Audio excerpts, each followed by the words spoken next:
Okay, sagutin natin tong tanong ni Peach Brad. Lalaki ba to, babae? Ma'am or Sir Peach Brad? Kasi hindi na daw siya makatulog. No? Sabi niya sa comment after this, hindi na daw siya makatulog ilang araw na or 2 araw na.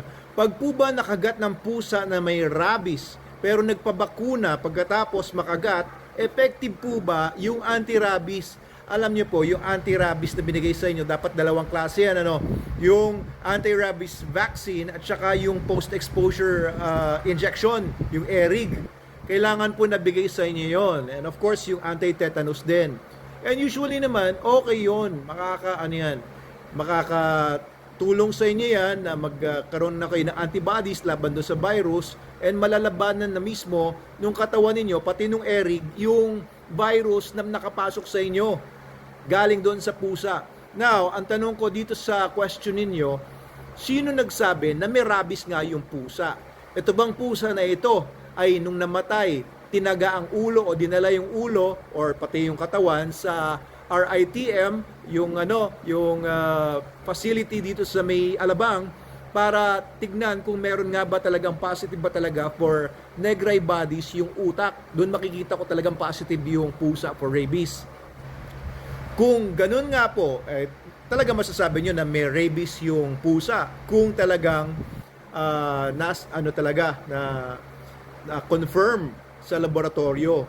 Baka naman sinasabi nyo na may rabies yung pusa dahil lang sa iba yung ugali or may sakit or namatay after nakakagat. That's not the proper definition of a cat with rabies. Okay, so hindi po tayo magbibigay ng diagnosis niyan. Ang magbibigay po ng hatol dyan kung may rabies pa talaga yung pusa or hindi ay yung RITM, yung Regional Institute for Tropical Medicine, if I'm not mistaken. Okay, so kung na-injection na nga ba kayo right after nakagat kayo, effective po yon. Of course, merong maliit na chance magkaroon ng vaccine failure, pero huwag nyo nang isipin yon dahil ginawa nyo na yung tama. Okay, so salamat po sa tanong nyo, Miss Peach Brad. Pasensya na kayo sa mga nagtatanong sa rabies kung hindi ko nasasagot lahat.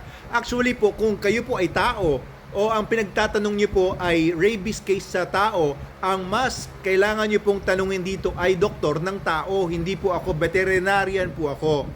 Kaya if you want medical advice for yourself or your loved ones na nakagat ng aso or ng pusa, to be sure and para talaga sa tamang sagot, sa human doctor po kayo magpunta kasi po yun ay hindi yun jurisdiction ng mga veterinarians, kundi kapag human medical advice, dapat po human doctors, hindi po pwedeng magbigay ng medical advice ang mga veterinarians sa tao. Kami po ay para po sa mga hayop, kahayupan lang ang naiintindihan namin.